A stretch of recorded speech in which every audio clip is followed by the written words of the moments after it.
اشترك في قناة الساحر وقم بتفعيل الجرس لمتابعة كل جديد أولا بأول.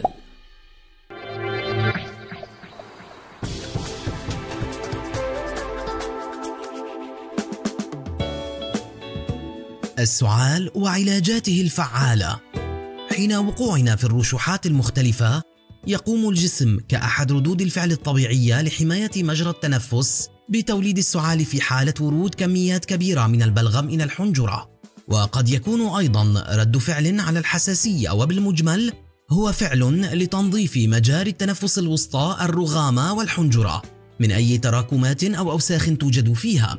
ويمكن لنا أن نخفف من شدة وألم هذا الأمر باتباع الوصفات المنزلية البسيطة التالية بعيدا عن الأدوية الصناعية.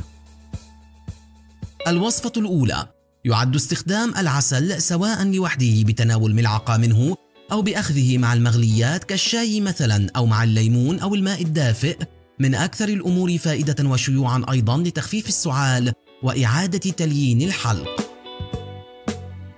ثانيا، وجد مؤخرا أن تناول الأناناس أو عصيره الطبيعي له فائدة عظيمة جدا في تثبيط السعال، حيث إنه النبات الوحيد الذي يحتوي على مادة البرومبلين، هذا المركب الذي يساعد على إيقاف السعال وتخفيض كمية المواد المخاطية في الحلق.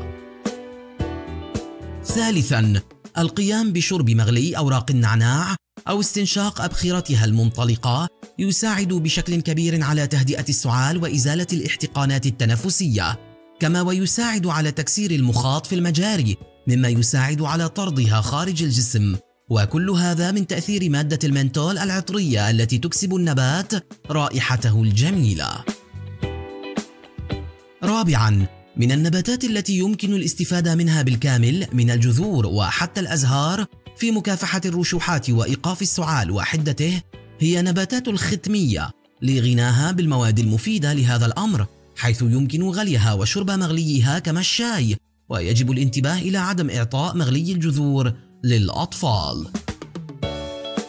خامساً، لمغلي أوراق الزعتر البري عظيم الفائدة، حيث يعد واحداً من أفضل العلاجات لأمراض الجهاز التنفسي، حيث يخفف مستخلصها من السعال والالتهابات المختلفة، وتساعد الفلافونيدات على تحقيق ارتخاء العضلات في الحنجرة.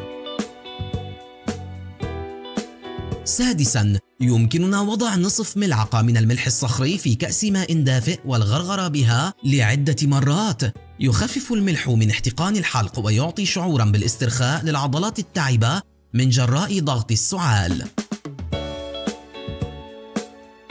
سابعاً، لا ننسى طبعاً شرب الكميات الكافية من المياه التي يتطلبها جسدنا للبقاء على الرطوبة المطلوبة ومنع التجفاف في الحلق. تناول الماء الدافئ أو المشروبات الساخنة المتنوعة، وسيكون لهذا الأمر أثر فعال ومباشر على العلاج السريع وإيقاف السعال.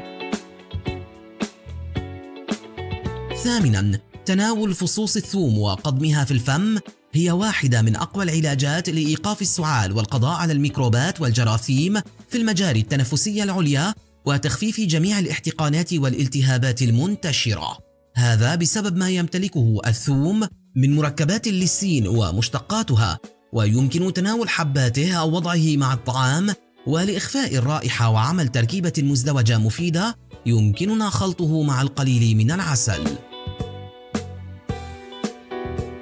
تاسعاً، عصير البصل ربما يكون معتدلاً بشكل أكبر مع الثوم بخصوص أمر الرائحة المزعجة، ويحتوي البصل على الفلافونويد المضاد للالتهابات والقاتل للبكتيريا، وهو مفيد جدا لعلاج التهابات الشعب الهوائية وتخفيف السعال بشكل كبير، وملعقة صغيرة من عصيره تكون كافية لتحقيق الشفاء. عاشراً، يعد تركيز السكريات والمركبات المفيدة في قمته في الزبيب، وهو مجفف العنب، مما يجعله أحد العلاجات الفعالة للسعال، كما ويكون من السهل إعطاؤه للأطفال بسبب حلاوته ولطافته بالنسبة إليهم. كانت هذه بعض العلاجات المنزلية الفعالة للسعال ووصفات مجربة للتخلص منه قدمناها لكم من قناة الساحر. اكتبوا لنا في التعليقات هل تعرفون طرق أخرى منزلية مجربة لعلاج السعال؟ اكتب لنا في التعليقات رأيك بما شاهدت للتو، ولا تنسى دعمنا بتسجيل الإعجاب ومشاركة الفيديو عبر مواقع التواصل الاجتماعي، كما لا يفوتك الاشتراك في القناة وتفعيل الجرس لمتابعة فيديوهاتنا القادمة فور نشرها.